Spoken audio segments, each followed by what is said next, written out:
Salam alaikum. Hmm. Renungan singkat atau pastoral speech kali ini saya beri judul Perintah Yeshua HaMashiach yang termudah dan yang tersulit dilakukan. Saya ulangi, perintah Yeshua HaMashiach yang termudah dan tersulit dilakukan. Nah, yang termudah adalah dari kitab Matius pasal 6 ayat 9 sampai 13 di bawah perikop hal berdoa. Ayat 9 ya bunyinya seperti ini. Karena itu berdoalah demikian. Bapa kami yang di sorga, dikuduskanlah namamu. Dan seterusnya ayat 10 sampai dengan 13.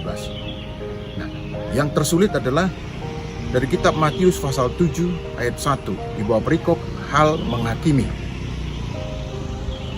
Ayat 1 berbunyi, jangan kamu menghakimi supaya kamu tidak dihakimi. Nah, saudara, dikatakan termudah, meskipun termudah, tetapi dalam hal berdoa orang sering sekali lupa atau bahkan sengaja tidak berdoa, atau mungkin juga punya alasan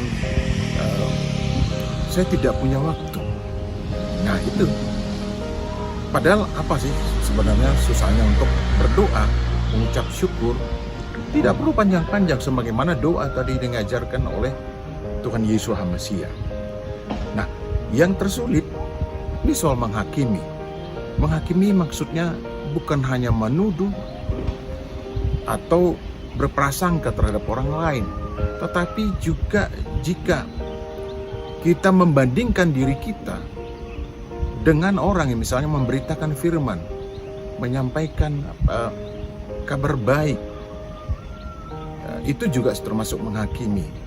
Nah, umpamanya seperti ini, khotbahnya, pengajarnya itu saja, khotbahnya atau pengajaran tidak ada manfaatnya buat saya. Saya juga bisa berkhotbah atau mengajar seperti itu. Saya juga tahu saya banyak baca kitab suci. Saya banyak menguasai ayat-ayat misalnya yang bisa saya sampaikan juga kepada orang lain. Nah, ini juga termasuk menghakimi. Nah, ini yang tersulit. Karena seringkali pada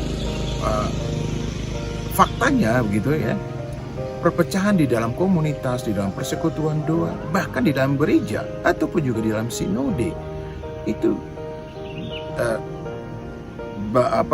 bermula dari soal menghakimi. Nah, juga soal saling ketidakpercayaan sebagai tambahan, sebagai bumbunya begitu ya. Jadi menghakimi ini sebenarnya inilah hal yang sulit untuk kita tidak lakukan terhadap orang lain. Nah, lalu bagaimana dong kita harus supaya punya sikap tidak menghakimi? Ya kita tinggal berdoa. Nah itu lagi kembali ke Matius pasal 6 ayat 9 ya sampai dengan 13, yaitu hal berdoa. Kita berdoa supaya Roh Kudus memberikan kita pengertian, dan kemudian kita juga memohon supaya tidak dengan secara serampangan atau sembarangan mengeluarkan pernyataan-pernyataan yang sifatnya memojokkan atau tidak mengakui atau bahkan melecehkan begitu ya si pemberita firman atau penginjil yang bersangkutan.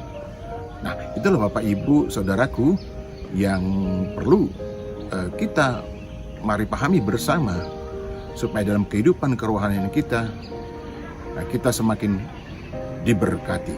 Terpujilah Bapa Yahweh besim Yeshua HaMashiach Wero Kodes. Salam.